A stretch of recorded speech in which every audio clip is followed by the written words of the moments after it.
vamos a hablar de la realidad nacional, de la ley de doble indemnización, de los conflictos del gobierno con la oposición, de los conflictos del gobierno con los gremios. Nos acompaña el jefe de bloque de Cambiemos en la Cámara de Diputados de la Nación, el diputado Mario Negri. ¿Cómo le va? Muchas gracias por estar, Mario. Bien, un gusto estar con ustedes. Buenas noches.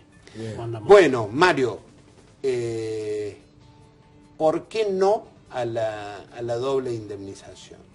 Yo creo que el primer error ha sido simplificar la discusión si tiene que haber doble o simple indemnización.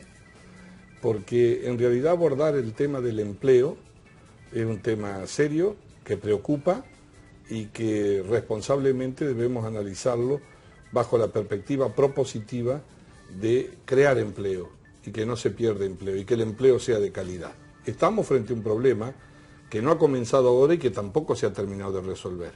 Hace 4 años que está planchado el empleo en el sector privado y debo decir que, aunque se pueda sostener que había caído bastante los últimos 3 meses del año pasado, ¿no?, en algunos sectores, otros dicen empezó en enero o febrero, de acuerdo a las estadísticas del Ministerio, a crecer un poco, pero deberíamos decir en términos medios, si no le quieren dar la derecha al gobierno, y con razón a lo mejor, es que el problema del empleo y del estancamiento sigue ahí, sigue ahí. En segundo lugar, ¿hay problemas con empleo? Sí, en algunos sectores hay problemas, fundamentalmente vinculado a la construcción, donde más se ha notado en el último tiempo, y en el caso nuestro, que lo conocemos mejor que nadie, el efecto Brasil es la tormenta perfecta, porque en el medio de la crisis cayó sobre nosotros. En el tema metalmecánico hay un manejo que se conoce de trabajo, de acuerdo con gremios, suspensiones más que despidos, y en el otro tema estaba muy vinculado a la obra pública, más que a la obra privada en el sector privado. Y a la obra pública tiene una explicación, ¿es cierto? En octubre del año pasado, Cristina, antes de irse, ya suspendió 8.000 obras de las que decía que había anunciado que iba a ejecutar. Ya no tenía fondo, el Estado ya estaba prácticamente fundido. Y además de eso, dejó sin pagar por más de 50, 60.000 millones de pesos, obra que había comenzado y que el gobierno también empezó a auditar. Entonces ahí sí también se produjo un bache. ¿Qué es lo que pienso yo personalmente? Que acá nosotros debíamos ir a un pacto por el empleo, como pasó en su oportunidad inclusive en la Unión Europea, sobre un dato de la realidad. ¿Por qué la doble indemnización no? No es un problema de endemoniarse, es más, hay opiniones muy divergentes sobre la aplicación de la misma. En el 2002, el propio Duhalde trabajó sobre eso y le dio mucho más efectividad después, que fue en el 2003, mejor dicho, que se aplicó, pero lo que le dio más efectividad fueron los repros, o sea, aquel subsidio que hacía temporalmente durante la crisis el Ministerio de Trabajo, que hoy está vigente, pero que había muchos truchos, pero que está a disposición de las empresas que hacen un procedimiento de crisis. Y en segundo lugar, después, la propia expresidente Cristina Fernández ha hablado de lo inconveniente de la doble indemnización, y en tercer lugar, ha sucedido durante estos tiempos con opiniones como el propio Labaña, como economista. ¿Qué es lo que sí creo yo que hay que tener? Es una política decidida, pro empleo, incentivo fundamentalmente a las pymes, que son el 70%, ¿no? Ojalá pudiéramos tener un acuerdo entre los empresarios y los dirigentes gremiales, de no ir sobre el despido, porque hay zozobra, obviamente, durante este tiempo, o por lo menos durante un tiempo determinado, hasta que se comience a reactivar y la obra pública comience a mostrarse, ¿no?, francamente. Negri, ¿y usted cree que el miércoles se va a tratar esta ley o van a llegar a un acuerdo? Nosotros estuvimos trabajando, debo reconocer que es difícil, yo personalmente, aunque no muchos los medios, para ver si podíamos, a diferencia de lo del Senado, el proyecto que estaba en diputado era un desastre y el del Senado solamente lo que hacía era suspender desempleo, digamos, prohibir desempleo por 6 meses. Tampoco contemplaba el problema de las pymes, que son las que más se han puesto preocupadas, ¿no?, por lo que le genera. Y en tercer lugar, porque hay un dato que es muy cierto. La ley en sí misma no resuelve el problema del despido.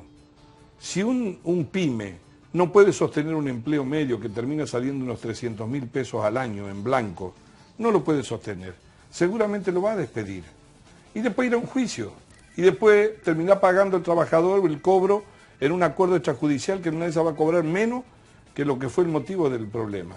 Entonces el tema es encontrar un camino que nos permita, con incentivos fiscales, con un compromiso por parte de la industria y obviamente con los trabajadores, apuntalar pyme, preservar el empleo, traer previsibilidad y tranquilidad hasta que comience a moverse la rueda del circuito que impide esto. Estamos con una tormenta perfecta también, ¿no? Con lo de Brasil, más los efectos de la crisis, y obviamente que el reordenamiento de la economía de los primeros meses ha producido un efecto también negativo.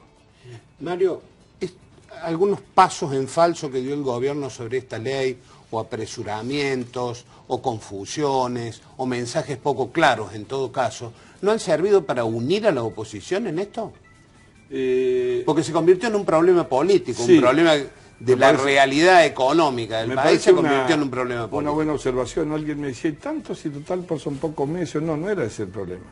Bueno, yo creo que el presidente, cuando anunció de que él iba a vetar, que vio lo del Senado que únicamente tenía que ver con eso, me parece que lo que quiso también era dar un mensaje fuerte que la doble indemnización no resolvía el problema. Normalmente, Macri lo ha hecho de muy buena fe, normalmente los presidentes no anuncian los vetos, los hacen, ¿no? Después que sale la ley. En segundo lugar, también son varias capas. Está la interna sindical, Moyano anuncia que va a dejar la CGT. En tercer lugar, está el problema propio del peronismo, ¿no? Después que Cristina volvió a los escenarios, no por la vuelta que la esperaban, sino desde el balcón de Comodoro Pi, produjo un efecto también a la política del peronismo. Y en ese sentido, me parece que algunos sueñan que acá encuentra la manera de, como dijo una persona que yo quiero y respeto mucho, pero creo que totalmente equivocado, que dijo, le vamos a dar es el momento de darle un sopapo al gobierno, darle una cachetada al gobierno, como diciendo, con esto, Felipe Solá, Felipe, esto nos permitiría a nosotros cachetearlo, mostrarlo en una situación de debilidad. Nosotros somos obsesivos buscando el acuerdo y el consenso. Yo lamenté enormemente que no fueran las centrales sindicales los otros días, porque además hay un problema adicional para los que siguen esto.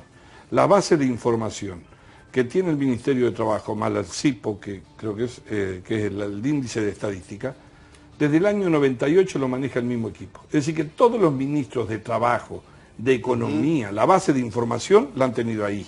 Más la de la FIP, ¿no? Que habla de los 6 millones de empleos. Estamos hablando de lo formalizado. Tampoco los proyectos que quieren sacar prevén nada como objetivo hacia la informalidad, que está en el 40%, que es uno de los problemas mayores, además de la calidad del trabajo que no se puede lograr o que se puede perder en la Argentina.